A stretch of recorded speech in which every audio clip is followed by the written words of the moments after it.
Hey everyone, welcome to Jacob's Quest, and last night we got the penultimate episode of Last of Us Season 2, Episode 6, and yeah, this was definitely one that's, it's gonna make you cry. It's gonna make you cry just a little bit. Basically what this is essentially just a giant flashback episode, kind of what we saw at the end of last episode, where Ellie's waking up and seeing Joel, and really what we do here is we kind of just cover their entire time in Jackson. I mean, you know, like we go from like birthday to birthday. We kind of like skip years in between each scene, and we get a lot of the segments that were in the game. We get them visiting the museum. We get their, you know, their final talk after that New Year's party, which is, you know, just heartbreaking. We also get new stuff like the Eugene situation. We finally figure out what exactly happened there. You know, I think a lot of people were theorizing that the Eugene situation was going to be more like, oh, he somehow found out about Ellie and then Joel had to kill him or something like that. It wasn't like that. He really did get bit, so, you know, at least that part was not a lie. But it was interesting the way that they unfolded the, you know, the truth of what Joel happened. Now, again, I have not played the game in a long time. I have not played the game since it came out, actually. Like, I think I played it all the way through, and then I just never played it again. So, there's a lot of moments where I'm like, did that happen then? When did they talk about what really happened at the hospital? I don't really remember which cutscene that happened in, but here we have this Eugene situation play out where basically Joel promises that, like, yeah, we're gonna try to get Eugene to come back to Jackson, that way he can say goodbye to his wife before he turns, because, you know, we're convinced he has time, I guess. And that's kind of the thing, is that, like, Joel argues against this because he wants to follow protocol. They have rules, you know, like if someone gets bit, you're supposed to shoot them. It's for the safety of the entire town, right? You're not supposed to risk trying to bring them all the way back to town, hoping that they have time. And that's the other thing, is that, like, you know, Ellie does this little test where he counts to 10 and his hand's not shaking, but it's not an exact science, right? Like, how do you know if he has an hour or if he has 35 minutes, right? Like, you don't know. So it's a risk, and that's the thing, is like Joel's not going to be the guy who sits here and takes risk just because, you know, it's what they would want in their last moments or something. It's like, no, Joel's gonna do what is safest for everybody, but of course that also means he's got to make the really harsh decisions that not everyone's gonna love, you know. But he does lie to Ellie here. He promises, like, yeah, I promise we'll be right behind you, you know.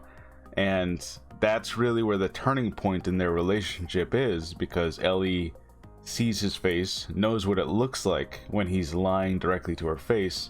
And so, of course, she already had her suspicions before this. We see her, like, having a list of questions about what happened in the hospital, but this pretty much confirms to her, like, oh, that was a lie. Like, she kind of already knew, but that was like a confirmation, like, okay, so everything you told me about the Fireflies was a lie. There are no other immune people, all that stuff, right? And I like this. I like that it was like a really slow, like, yeah, you know, as you grow up, you kind of like think back, you're like, this doesn't all add up, does it? Like, you know, and she doesn't ask him any of these questions over the years because she probably just doesn't want to accept that that's the truth. So it's just like this unspoken thing, until it all blows up that night, you know, and then they talk about it, and oh man, it's heartbreaking. And of course Joel just kind of goes like, yeah, I would do it again because I love you, and like, he's not apologizing for saving her life. And I think that's really like the most heartbreaking thing here. Is like, Ellie is kind of like, she has like because she keeps on having these images of moths, right? And they talk about how like moths represent death and all this. And there's actually one picture that she draws, and it says something like, you're supposed to have a greater purpose than this, or something like that. You can see it in one of her drawings this episode. So when she tells Joel, I was supposed to die, it would have given my life meaning, you know, like all that stuff. It's just like, man, it gets you, because you're like, of course you agree with Joel that, like, you can't just let her die, right? But you think about the bigger picture and you're like, maybe there would have been a cure. I feel like there was some doubt. I've heard some people talk about some doubt that like they actually could have somehow made a cure, but everyone in the show seems pretty convinced like, yes, there could have been a cure made. So I do think that that's the canon answer, is that like 100% they could have figured it out, which just makes it all heartbreaking, because like, yeah, Joel definitely did screw over the entire world to save Ellie, and what is Ellie supposed to do with that information? Like, the only reason there are still people are still worrying about getting infected right now is because 5 years ago she never got turned into a cure. So I don't know, that's just man. Anyways, yeah, this was a really great episode. It was nice to have Pedro Pascal back, and I think anyone who, look, there were a lot of voices out there saying how like, oh, this show's not the same without Pedro, and they don't like the focus just being on Ellie and Dina and all that stuff. And look, I don't know what to tell you. Like, I can accept that he died, because of course I accepted it years ago when it happened in the games, and I'm like, okay, it's Ellie's story now, right? But for anyone who was starting to like not care or something, or get uninvested in the show because Joel wasn't around, I don't know, I feel like this should be like your big goodbye. Like this episode should be like, all right, every emotional thing that you had invested in this character, this is kind of all of it wrapped up in one episode. So maybe it'll kind of let people, I don't know, let go a little bit, kind of be like, okay, there's your cathartic ending for Joel. You get all the emotional payoff. I'm sure we will see at least some other moments at some point, but this was definitely like all of the major flashbacks kind of wrapped up into one. So what that means is that if they do a season 3, which I think is the plan right now, because yeah, we only got one episode left, so I think they have to.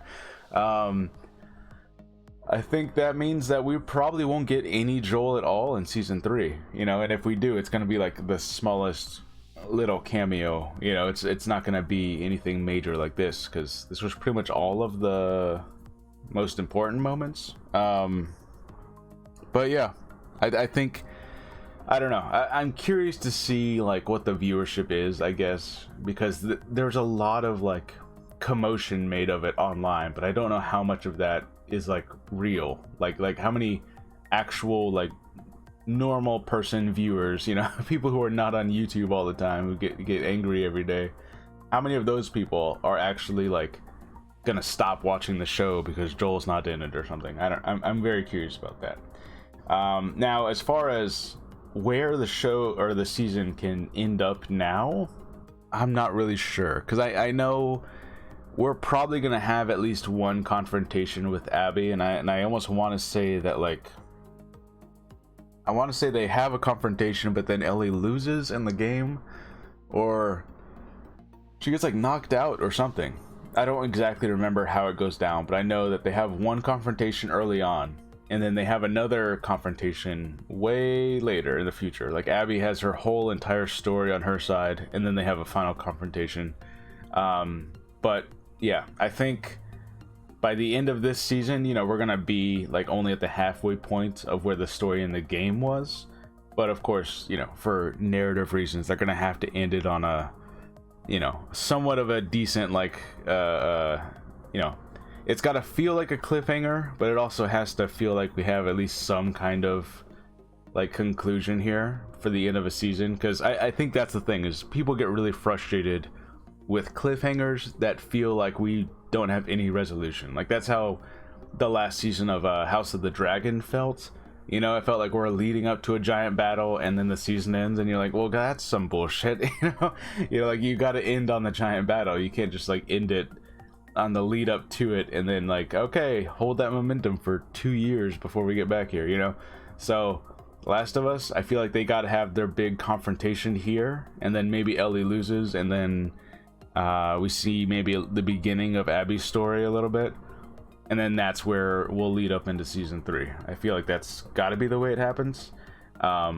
because we got to have the confrontation. So anyways, let me know what you guys think about this episode. This was yeah, this is one that, like, they're trying to make you cry, so and I feel like it worked on a lot of people based on the reactions. Like, yeah, there's a lot of stuff about parenthood and what you're willing to do, and you know, even like you're willing to do a lot of questionable, you know, gray stuff to protect the people you love. And I've heard, like, one of the basically the themes of the story is I think what they called it, toxic love or something like that, or I don't remember exactly what the term they used was, but it's basically the idea that, like, hey, you love someone so much you're willing to do even horrible things for them.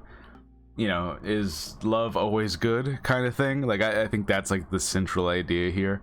But yeah, it's funny because I think all of us are still like, yeah, Joel's right though. like even despite all the messaging, it's like, yeah, but you know, Joel wasn't wrong to do what he did. Kind of funny. Anyways, yeah, let me know what you guys think. I'll see you guys later. Bye.